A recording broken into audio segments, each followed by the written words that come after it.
It was the right time in the market, not only in our company history, but for us to take a look at how we could expand our business and become bigger and even better than what we were at that time. We had grown through a series of acquisitions, so before we partnered with Riverside, we had executed 4 acquisitions prior to our marriage to Riverside.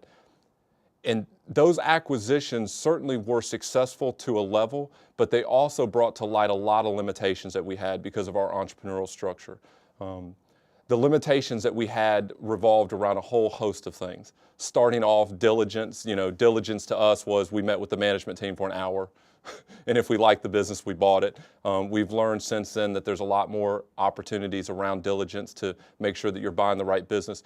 But the other thing that we experienced was the very last acquisition that we did before we partnered with Riverside was a very complicated divestiture from a large $600 million publicly traded company.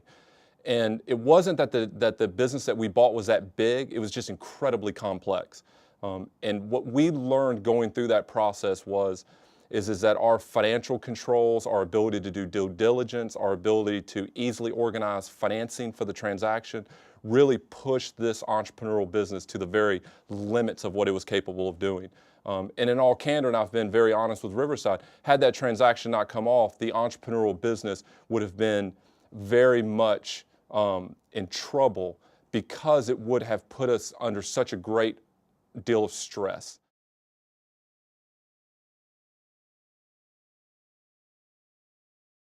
So sure, some of the things that we saw was in terms of putting together a sales model. This man was really responsible for a lot of the sales, right? He could make rain, but that doesn't scale. There's only 24 hours a day of Allen, and we want to build this into a bigger, nationwide kind of business. So that's one of the areas we worked on first, is how can we build a sales process that can scale, right, and is repeatable. I think some of the things we looked at is from a technology standpoint, as we acquire technologies, we have multiple platforms. What do we do with those, right? We want to make sure all of our resources are behind one arrow. So a development schedule, right? Development processes. Those are some of the things I guess I saw that, hey, I think we can add some value here and perhaps accelerate the ball faster. As someone who has the benefit of seeing it for 10 years before and 3 years after, it's very natural for a growing entrepreneurial company to not ask what should we be doing, but what can we do? Well, oftentimes the answer to what can we do is you can always find some reason why you can do something. I think the discipline that Riverside has certainly taught to me, brought to the entire management team, brought to the company is this adage that Dave teaches so much, which is, are we working on the most important stuff or the most urgent? And I think picking the right stuff to work on, it seems so simple, but the reality is that if you set a group of management people in a room and ask them, what are the 3 most important things that we have to get done in the next 90 days? You might get 100 different answers.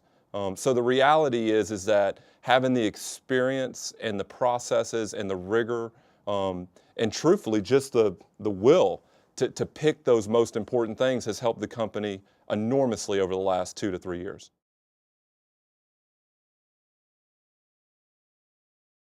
Sure, a couple things. Alan and I have a call together every Monday morning from 9 to 10 where we just talk through sales-related issues. So how we're doing in terms of building the funnel, how we're doing moving through the funnel, and how really our lead generation activities are progressing. Then we also have a call on Friday morning where we talk then it's a catch-up session. So it's all the things that kind of come up during the week. That's where we kind of sync up. How about this? How about this? And it's pretty informal. Each of us will kind of come with 3 or 4 things that happened during the week that we want to catch up with and sync on. So that's kind of the formal week to week. And then what we do is we have what we call an operating review every month. So that's about a 4-hour meeting that we bring with the whole management team together, and that's where we review our progress in each of the functional areas. And then once a quarter, we do have a formal board meeting where we come together for half a day and really dig deeper. And the only thing I would add to that is the informality of it, which is the informal communications, at least for me, are probably the most valuable. And that is that when you're in the position that I'm in, and you're trying to grow a business, you don't always have the answers. And what's interesting about working with Dave and working with Riverside is that it's not that Dave always has the answers either, but as a diverse organization, we can find the answers. And there are a lot of times during the day where I have a question that I just want someone's opinion. I might not even want them to make the decision for me. I might not even need a very specific answer. Sometimes I just need a place where I can go and ask about an add-on idea. Is it a good idea? Ask a technology question, ask a human resources question. Maybe there's somebody we need to hire. Maybe there's someone we need to ask to seek opportunities elsewhere.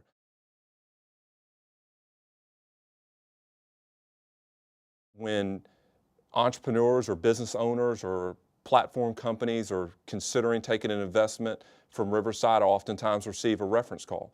And it's the number one question that gets asked. How much of the company will change? How much opportunity will I have to pursue ideas that I have? Will the company still be entrepreneurial? And I always give them the same answer. And the answer is that Riverside, like any investor, wants to create value.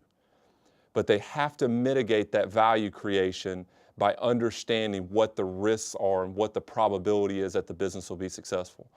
So what I've learned as an entrepreneur is that within the Riverside framework, I certainly have had every single opportunity I can possibly think of to explore every idea, good or bad.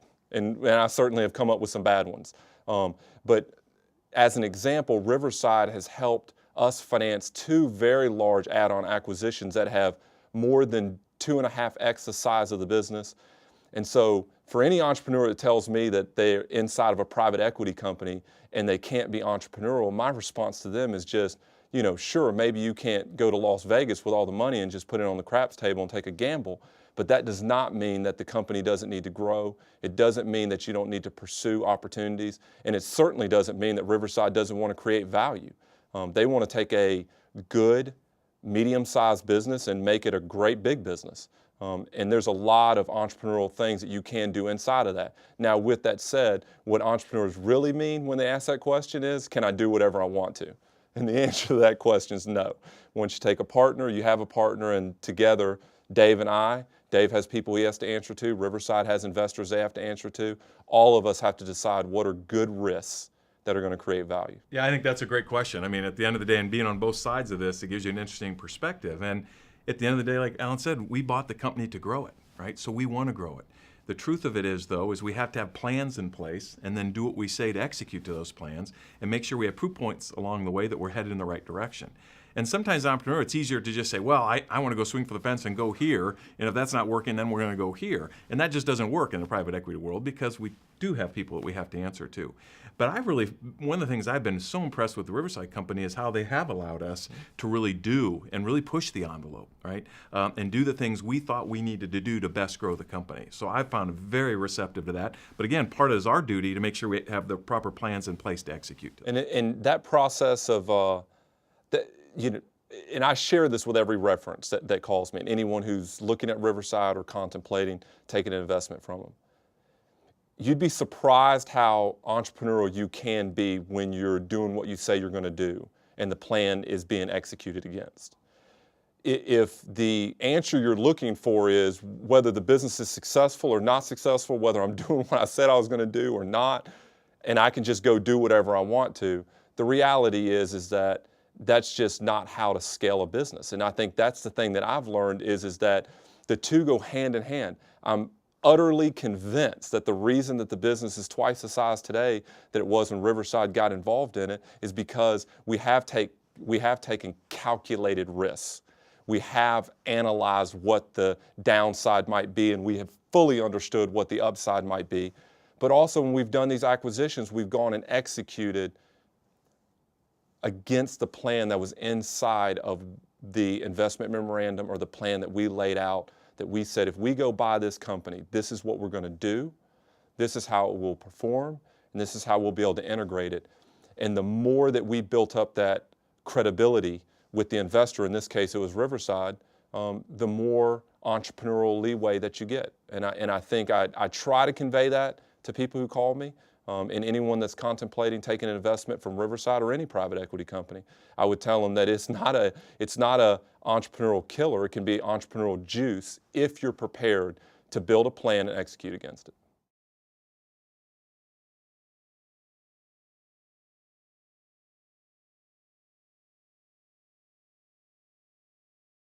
If you think about private equity value proposition, it's about taking the companies and professionalizing them and basically getting them ready to support the growth. It's very different to operate a $20, $30 million business than a $100 million business. So you need a different type of systems and processes and controls. And since private equity firms need to monitor the health of the companies, so one of the themes which emerged about 6, 7, 8 years ago, and now it's pretty common practice, is putting a reporting package, monthly operating package.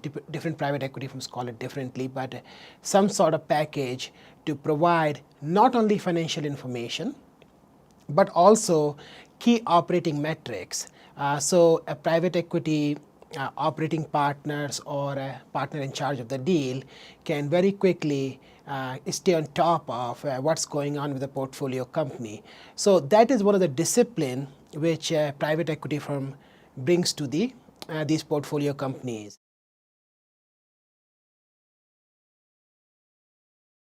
When you have people coming in, especially with big company background, they do not understand the entrepreneurial aspect of the business.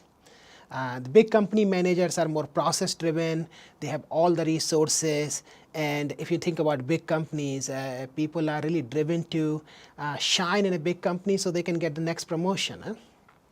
While if you are in a small company, an entrepreneurial company, you don't have all those resources available to you. This culture is stronger, and it's a lot more roll up your sleeves kind of situation. So having the right CEO becomes very important. Somebody who respects and understands the entrepreneurial aspect of the business, and who appreciates it and make decisions accordingly. And you do not want to discard what made a company successful. And that's a key part. Sometimes you have incoming CEOs, they forget that they think they know all the answers, and they forget that somebody built a company from scratch to 20, 30, 50 million revenue business, and there is something in that DNA that needs to be preserved.